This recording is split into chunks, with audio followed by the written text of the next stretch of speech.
Hello, good morning. कैसे हैं आप सभी लोग? मैं ठीक ठाक हूँ। और आप लोग बताइएगा, आप लोग कैसे हैं? सुबह हो गई है। सुबह क्या हो गई है, बज रहा 8:30। और मैंने सोचा कि थोड़ी सी वीडियो शूट कर लूँ, क्योंकि चैनल की हालत तो बहुत ज़्यादा डाउन हो चुकी है, बहुत ख़राब हो चुकी है। तो मैं सोच रही हूँ धीरे धीरे उस पर काम कंटिन्यू करूँ, क्योंकि बहुत ज़्यादा डाउन हो चुका है। इतना मुझे उम्मीद नहीं था कि इतना तेज़ी के साथ मेरा चैनल डाउन होगा। और आप लोग भी सपोर्ट नहीं कर रहे हैं, ये आप लोगों से मुझे शिकायत है। और जितने मेरे सब्सक्राइबर हैं उसके आधे भी अगर मुझे देखते हैं ना, तो भी मुझे बहुत सपोर्ट मिलता है। लेकिन इस समय तो बिल्कुल भी डाउन हो गया है। तो मेरा हाथ जोड़ के रिक्वेस्ट है कि प्लीज़ आप लोग वीडियोस को देखा करिए, मुझे सपोर्ट किया करिए। और मैं चलती हूँ किचन की तरफ चलती हूँ, दिखाती हूँ क्या बना है क्या नहीं बना है। आज भी वही हालत है मेरी। चाय वाय तो हम लोगों ने पी लिया है। देखिए, ये दाल बनी है बस, बाकी चीज़ें सब ऐसे पड़ी है। अभी रात की सब्जी ज़्यादा बची हुई है, घर में सब्जी भी नहीं है।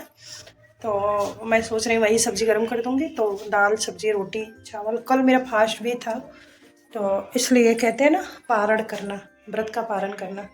तो अभी वो भी करना है। कमज़ोरी की वजह से रात भर मेरे शरीर में झंझनाहट हुई है, बहुत ज़्यादा शरीर में झंझनाहट हुई है। कल पूरा दिन व्रत थे और ऐसा कुछ खाना पीना भी नहीं था। इसमें साग और चावल खाया जाता है, जैसा कि मेरे यहाँ मेरे पूर्वांचल में साग और चावल, तीने वाला चावल, जो व्रत वाला चावल होता है, वो खाया जाता है। लेकिन वो भी मैंने बनाया तो था, लेकिन वो भी मुझसे खाया नहीं गया। बहुत जैसे लग रहा था सूखा सूखा। दही तो था, दही भी मैंने जमाया था, लेकिन दही मैं नहीं खाई, शाम हो गया था। तो मुझे बहुत ज़्यादा डर लग रहा था कि कहीं दही खा लूँ, दही की वजह से कहीं तबीयत ना ख़राब हो जाए। कहते हैं ना, जब मुसीबत आती है तो चारों तरफ से एक ही बार आ जाती है, घेर लेती है। तो इसी डर की वजह से मैंने दही नहीं खाया, कहीं ऐसे ऐसा ना हो कि तबीयत मेरी भी ख़राब हो जाए। इस समय वायरल फीवर भी लोगों को बहुत ज़्यादा हो रहा है, बहुत ज़्यादा लोगों की तबीयत ख़राब हो रही है। तो मैं ही हूँ सबको देखने वाली, बस ऊपर वाले। इतनी ताकत मेरे अंदर, मुझे तो उम्मीद नहीं थी कि मैं इतना चल पाऊँगी, इतना कर पाऊँगी। लेकिन माता रानी की कृपा है कि मैं चल रही हूँ, कर रही हूँ, और देख रेख मैं कर रही हूँ। तो डर लग रहा था, इसलिए मैंने दही शाम को नहीं खाया, कहीं मुझे भी फीवर वगैरह हो गया तो सारा मेरे घर में खाना भी नहीं बन पाएगा। तो इसीलिए नहीं खाया। मतलब ना खाने की वजह से रात भर झंझनाहट पूरे बॉडी में हुई है। तो अभी तो मतलब इस समय पारण करना है व्रत का। तो मैं सोच रही हूँ कि कुछ अब बना लूँ। 8:30 भी हो गया है, टाइम ज़्यादा हो गया है। हाथ भी दर्द करने लग रहे हैं, एक ही हाथ से कैमरा पकड़े पकड़े।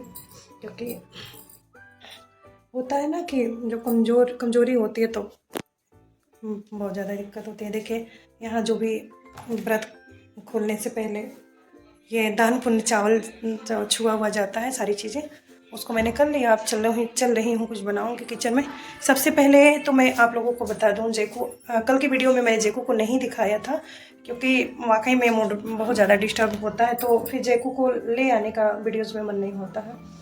तो अभी जेकू बहुत कमज़ोर हो गया, बहुत ज़्यादा कमज़ोर हो गया है। क्योंकि घर पे हो गया था। मम्मी पापा तो जितना उन लोगों से बन पड़ा, उन लोगों ने बहुत सपोर्ट किया, बहुत देखा इसको, बहुत किया। लेकिन क्या होता है, जगह बदलने से भी खाना पीना नहीं बनता है। वैसे पापा बहुत ज़्यादा केयर करते थे जेकू की, लेकिन क्या था, यहाँ खुला रहता है और वहाँ बंधा रहता है, तो इसका भी फ़र्क पड़ा है इसके सेहत पे। तो मैं चलिए उसको दिखाती हूँ। अभी उधर बैठा है, वो तो घर आ गया है। देखिए यहाँ पे जेकू लल्ला बैठे हुए। आओ, आ जाओ, आओ, आओ, आ जाओ, आ जाओ, आओ। बहुत ज़्यादा कमज़ोर हो गया है। आप लोग देख के बताइएगा कि जेकू सच में कमज़ोर हुआ है कि नहीं हुआ है। बाबू, कहाँ जा रहे हो बेटा? देखिए, मेरा जेकू सच में कमज़ोर हो गया, बहुत ज़्यादा कमज़ोर हो गया। इतना कमज़ोर हो गया कि मैं क्या बताऊँ। जब परेशानियाँ आती है ना, तो चारों तरफ एक ही बार आती है। तो अभी तो कल जन्माष्टमी है और कल भी व्रत था। तो मैं सोच रही हूँ जो इनका पसंदीदा खाना है, जो चीज़ें हैं, उसको मैं खिलाऊँ व्रत यानी कि कल के बाद से, ताकि इसकी सेहत को सुधर जाए। और हाँ, पूरा सावन बीत गया, इसको मैंने अंडा भी नहीं दिया था खाने के लिए, बस ये शाकाहारी ही भोजन किया है। इसकी वजह से भी इसकी सेहत डाउन हो चुकी है। तो हाँ, मैं सोच रही हूँ कि इसको अंडे वगैरह दूँ, ताकि जो है कि ये ढंग से तो थोड़ा सा खाए पिए, ये भी स्वस्थ हो जाए। सबकी जिम्मेदारी मेरे ही ऊपर है, मैं क्या बताऊँ। समय कब किसके साथ क्या हो जाए कोई नहीं जानता। मुझे आभास जो है ना, मेरे परिवार पे दिक्कत आने वाली है, मुझे आभास बहुत पहले से हो गया था। लोग कहते हैं ना कि क्या जानोगे क्या करोगे, कोई जानता नहीं। लेकिन सच बताऊँ मैं तो मुझे आभास बहुत पहले से हो गया था कि हाँ, कुछ दिक्कत आने वाली है मेरे फैमिली पे या मेरे ऊपर। ऐसा कुछ मुझे आभास पहले से ही हो गया था। तो लेकिन क्या बताऊँ, ये नहीं पता था क्या होने वाला है, लेकिन ये तो पता ही था कि कुछ तो होने वाला है। देखिए अब इनका दुलार बरसने लगा। क्या है? क्या बेटा, क्या? अब तो ये हालत हो गई है कि अभी तो फ़िलहाल ठीक है। अभी तो 1-2 दिन से मैं अपने आप को, यानी हाँ 2 दिन से मैं अपने आप को अच्छा महसूस कर रही हूँ, पहले से बेहतर, पूरी तरह से नहीं, लेकिन हाँ पहले से बेहतर महसूस कर रही हूँ। लेकिन वो हालत थी मेरी कि ना मुझसे खाना बन रहा था, ना मैं खा पा रही थी, ना सो पा रही थी, और दिन भर पूरा दिन टेंशन में बीत जाता था। मैं यही सोचती हूँ, माता रानी कम दिन की ज़िंदगी दो। माता रानी से मैं हमेशा ये प्रार्थना करती हूँ कि हे माता रानी, मेरी ज़िंदगी मेरे परिवार वालों को लग जाए, कम दिन की ज़िंदगी दीजिए, लेकिन सुकून की ज़िंदगी दीजिए बस। क्योंकि जो भी मेरा दौर रहा बहुत ही कठिन दौर रहा, लेकिन कहते हैं ना अंत भला तो सब भला। जब परेशानियाँ दूर हो जाती हैं ना तो हर चीज़ आसान लगने लगता है, यानी आसान क्या, सब अच्छा लगने लगता है। आसान तो नहीं, क्योंकि जिस दौर से आदमी गुजरता है ना, उस दौर में अगर एक बार पीछे जाके देखता है ना तो उस चीज़ें, सारी चीज़ें ताज़ा हो जाती हैं। तो वही कहते हैं ना, अंत भला तो सब भला। अगर कितना भी आप तकलीफ़ झेल लो, लेकिन अंत में अगर सब कुछ ठीक हो जाता है तो उससे बेहतर कोई चीज़ नहीं है। तो वही चीज़ इतने दिनों में मैंने, इस 1.5-2 महीने में मैंने महसूस किया कि तकलीफ़ ऊपर वाले दें, लेकिन उस तकलीफ़ से निकलने का रास्ता भी दे दें। तकलीफ़ हमेशा बनी ना रहे, वही चीज़ है।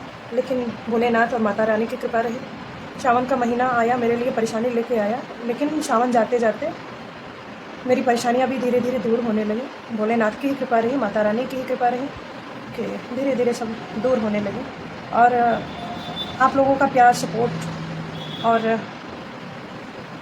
आप लोगों की दुआ अगर रहेगी तो फिर पहले की तरह से मेरी ज़िंदगी हो जाएगी, सब अच्छा हो जाएगा। और अपने चैनल पे मैं कंटिन्यू बनी रहूँगी और काम करती रहूँगी।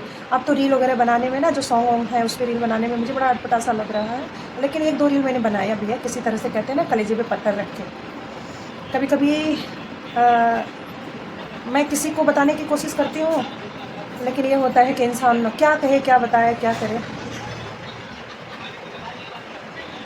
तो बस वही चीज़ें हैं, कभी कभी शब्द नहीं मिलते हैं कि इंसान क्या कहे, क्या सुने। तो चलिए, बस आज की वीडियो बहुत ज़्यादा लंबी हो रही है, आज के लिए बस इतना ही। फिर मिलेंगे किसी नेक्स्ट वीडियो में, तब तक के लिए बाय, टेक केयर।